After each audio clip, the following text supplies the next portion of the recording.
Chers amis, shalom ouvracha. Alors nous avons aujourd'hui une question anonyme cette fois-ci. Bonjour Rav. J'aurais voulu savoir s'il est permis de mentir dans un shidour. Et si oui, à propos de quoi et à quel moment?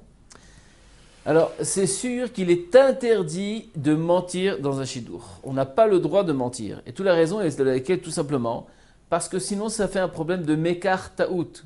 On parle maintenant d'un acte d'acquisition, on parle maintenant d'un contrat, on parle maintenant d'une alliance qui va être faite entre l'un avec l'autre, d'accord? À savoir de vivre ensemble, de partager beaucoup de choses très importantes. Le mariage n'est pas n'importe quoi, c'est une décision importante de la vie.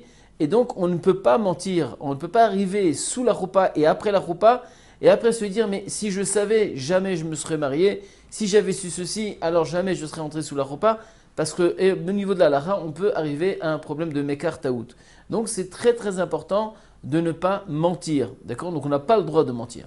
Mais par contre, ce qu'il y a des choses qui peuvent se poser des problèmes, c'est que c'est vrai qu'on n'est pas obligé de tout raconter. D'accord? Il y a des choses qu'on n'est pas obligé de dire. Par exemple, je donne un exemple qui est d'accord? Quelles sont les choses qu'on n'a pas le droit, qu'on n'est pas obligé de dire?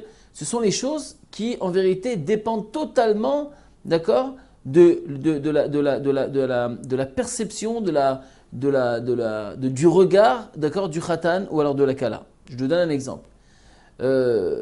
S'il y a quelqu'un, par exemple, qui est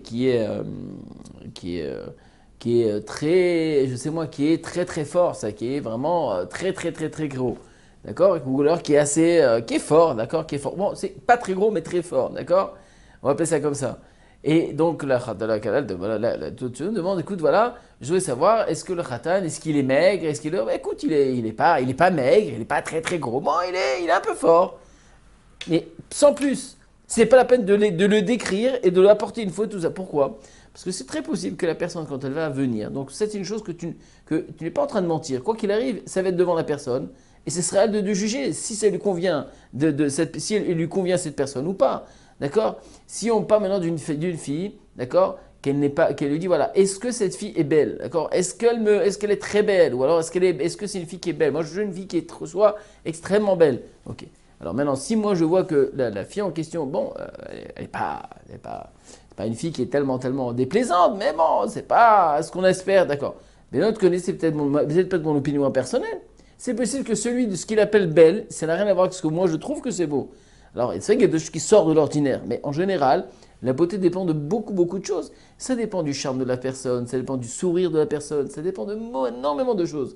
Et c'est très possible que la personne, même si maintenant elle espère voir des films, des films mannequins, d'accord, ou alors des choses comme ça, des poupées Barbie, d'accord, qui se trouvent dans les cinémas, dans les magasins de jouets, mais à savoir que quand elle arrive devant la personne, elle voit un beau sourire, elle voit une personne souriante, très gaie, avec très FIFA comme ça, tout ça, peut-être la chose va lui plaire.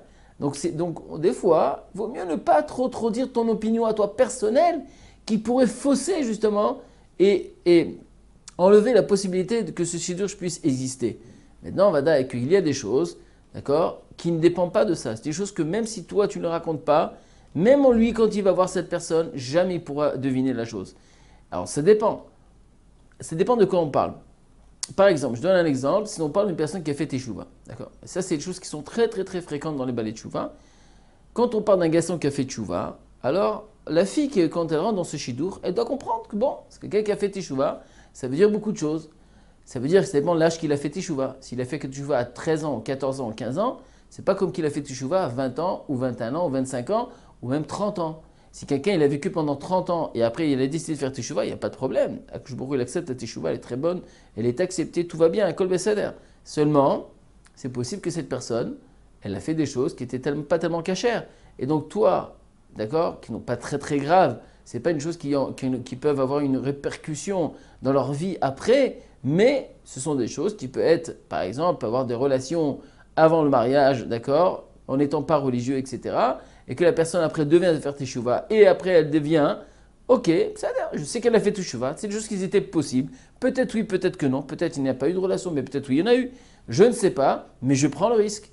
Je prends le risque que cette personne a eu peut-être des choses qui sont passées avant, mais c'est pas grave, je suis prêt à l'accepter parce qu'il a fait teshuva. Et c'est valable aussi pour la fille. Seulement la différence, c'est quoi? C'est que le garçon n'aura rien à se reprocher vraiment, alors que la fille, on parle de virginité. Et si on parle d'une fille qui n'a pas cela, tout simplement parce qu'il y a eu des erreurs qu'elle a fait sans faire exprès, parce qu'elle n'est pas consciente de la gravité de la chose, et qu'après elle a fait teshuva, elle est rentrée sérieuse, irat shamaim, midot tova et tout ça, ok. Alors quand le garçon fait rencontrer une fille qui a fait teshuva, eh ben, il doit prendre tout en considération. Que peut-être, c'est très possible qu'elle n'est pas, d'accord, bien sûr que ce n'est pas de sa faute, elle a fait teshuva, elle a tout changé, tout ça, mais c'est possible qu'elle n'est pas vierge à ce moment-là, et il faut prendre ça en considération. Et donc ça, d'accord, c'est des choses qu'il faut dire, c'est la fête teshuva, parce que c'est des choses qui peuvent être un souci que le découvrir après la choupa.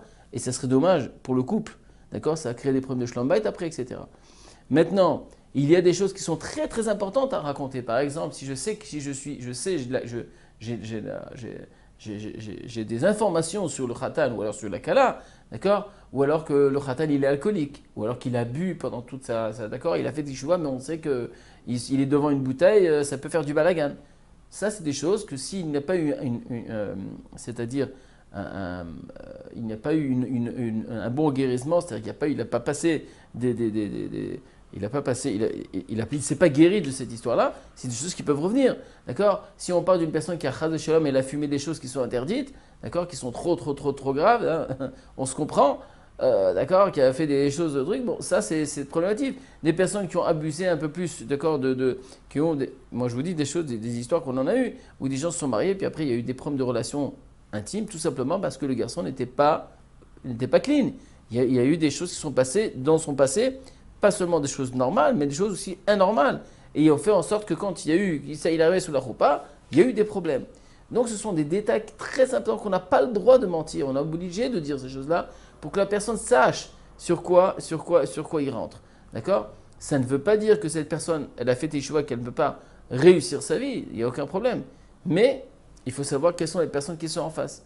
Alors c'est sûr qu'une personne qui est dans un cas comme ça, d'accord, qui a fait quand même les 400 coups, alors c'est sûr que quand il va se marier, c'est difficile de lui présenter une fille qui n'a jamais vu ni chaud ni froid, ni les 400 coups, ni rien du tout. C'est pas tellement faire, c'est pas honnête de notre part d'en faire un chidour, parce que la personne celle-là, elle ne connaît rien de tout ça, l'autre elle connaît beaucoup de choses.